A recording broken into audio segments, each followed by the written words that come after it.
আপনাকে কেউ সয়াবিন তেল খেতে বাধ্য করে না, আপনাকে কেউ রাত জাগতে বাধ্য করে না, অলসতা বিলাসিতা করতে বাধ্য করে না, কিন্তু আপনি করেন। যে বলে না যে তুই যদি আজকে মসজিদে যাস তোর লাশ ফালায় দেবো, এ কথা কেউ বলে না, কিন্তু আপনি যান না। বলে না যে তুই যদি আজকে যদি রাতে আর্লি ঘুমাস তোরে শেষ করে ফেলাবো, খুন করে ফেলাবো, ঘুমের মধ্যে তোরে এসে গলা টিপে মেরে ফেলাবো, এ কথা কেউ বলে না, কিন্তু আপনি নিজেই নিজের সর্বনাশ নিজেই রাত যায়। কেউ বলে না যে তুই যদি আজকে ভোরে উঠিস তাহলে কিন্তু AK-47 দিয়ে তোকে ঝাঁঝরা করে দিব, এ কথা, কিন্তু আপনি ওঠেন না।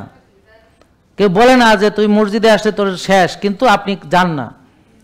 আমার কথা বোঝার চেষ্টা করেন। সো অর্থাৎ ইবলিস আপনাকে বাধ্য করে না, সে ফুসলায়, ওয়াসওয়াসা দেয়, কানের মধ্যে দেয়, প্রলোভন দেয়, লোভ লালসা দেখায়, নফসের দাসত্ব করতে সে প্ররোচনা দেয়।